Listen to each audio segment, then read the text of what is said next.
le kan channel min lo subscribe tu zong te ne na LAWMTHU sai du a hei kumin sang ni som ni hian subscriber sing ni le sang thum kan lo nei ta December thla khan sing ni kan thinga LAWMTHU soi na hi subscriber te ne na nei ve hi try na shia chuang chuanin zanin hian hei wedding kha kan la zo chi LAWMTHU kan soi ni chuan wedding photography te videography te drone te nen an ti thina hemi lam konga hianin puite poina lo shvezel turin kan ka han ngen bok chawani ti chuan hei digital album alo thleng chia hei po hi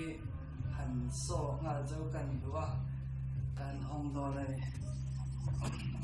hei hi digital album kan pi chen chuan photo book kan ti boka Bangalore Canberra hei hi kan thon chuan akal chung hi changin area changin ai dang lawa thaka chung chuan lo thong tlang puya aram chang flight te aram chang chuan ta khata te po thleng thini chuan hei Canberra hi an ti khop maya hei hi abe ania chuan hero kring ania mihring kan nun na hianin pui pathum pui mo tak pian ni ko pui nei ni le ki ni te kan se ka chuan tan chuanin tema ngai chu na sen pui de te chuan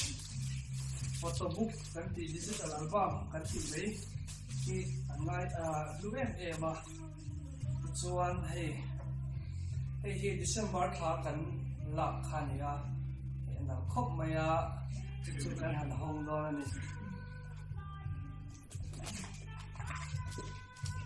adang po hi kan me ka la oma chu wa chuan tin kan le te la kal le zel tu te oma digital album kan ti book kan ti hi ngai du sang kan siat po chu ong nei kan fa ten an lo la en du ve do na tin hi ka thian te soi te nu pa nia lom pui khom maya tin he a paper hi kan mang tha chu mai ba ka a cha em a hei phek tam tak kan da sakani chuan em ke wanga hei a tir bera kan ti dan tlang pui chu mo chei lai hi alang thei chuan mo chei lai hi kan ti thina mo chei lai video le still chuan heta mo pa in chei lai ya kan lut le ati khanin an phei khok te tlero jewelry lampang chi te zumbun te zong kha thalakin kan da that sak be kani phei khok te thom no te phei chu kumre dai lawa chele mai turania chuwang chuanin khami ani nei nia an hriat reng thei tur thil an thom no te engkim kha atam thei an per kha kan record sakani kar te mo yan khan ti chuanin hei bag in chunga te kan luk pui ta kha thlak kha drone te ne mo tiang chuanin kan ti ni tin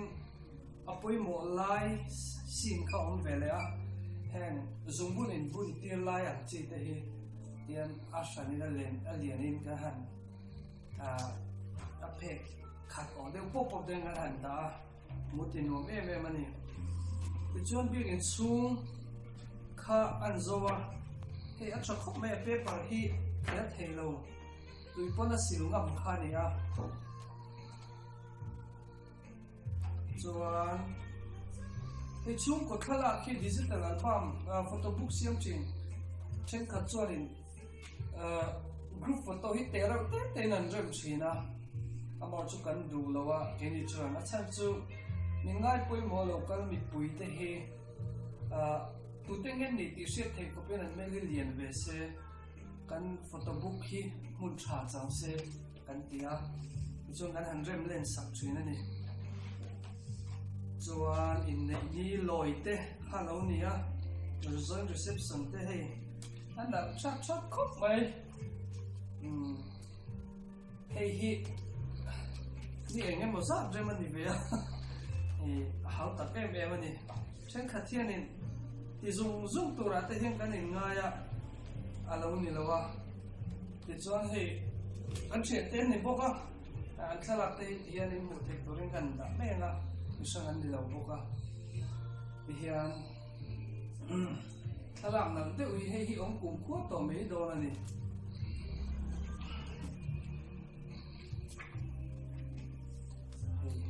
ti khanin thalak thatat tak kha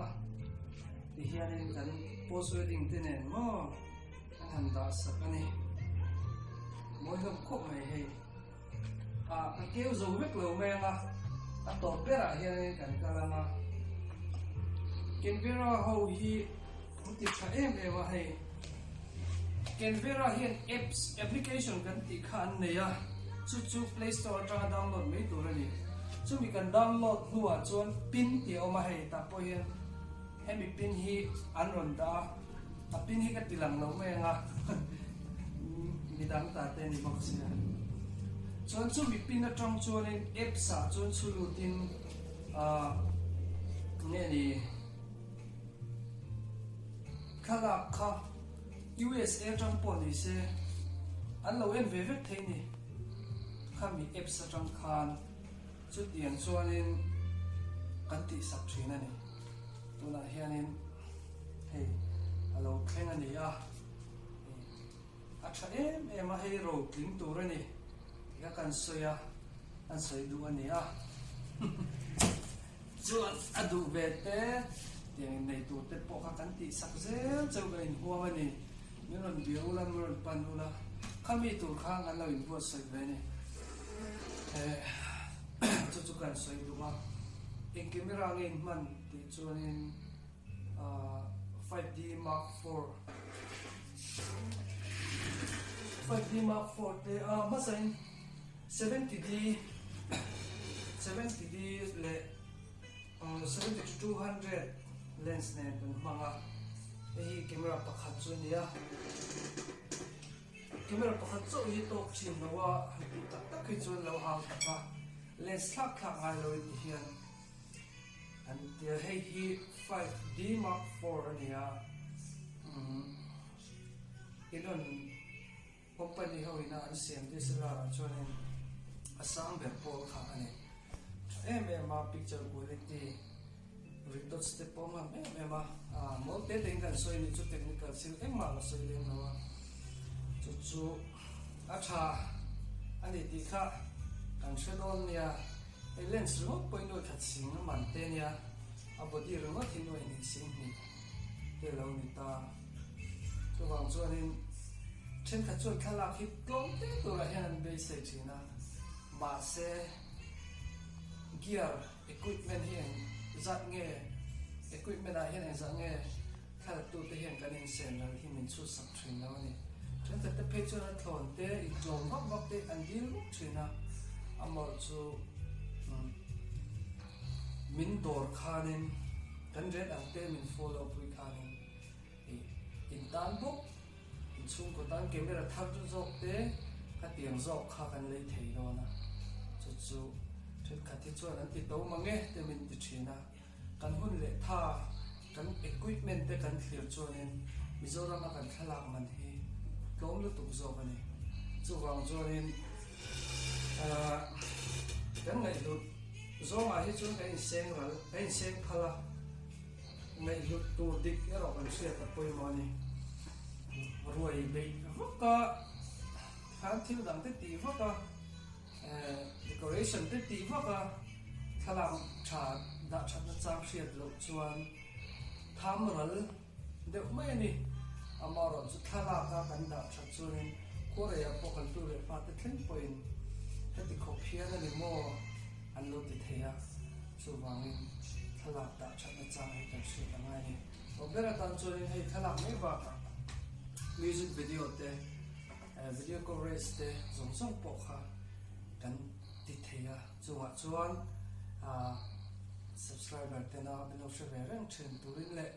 in chen cha te leina ona te po department documentary mo khatiam ha kan khoi thei kan ni kha kan soi du a subscriber hati sa kan han ne ta ka ba hian subscriber zong te chunga le milo subscribe zel tu te chunga po LAWMTHU kan soya subscriber sing ni chuang a han tin ta ka chuan LAWMTHU soinan mail mai kan lan ve sim ani mi mail te tluk lo ma se khanin chen cha te pona milo subscribe zel turin le an video te milo thir sama milo share zel turin kan som han lok cheu ni in zawai chuma LAWMTHU kan soye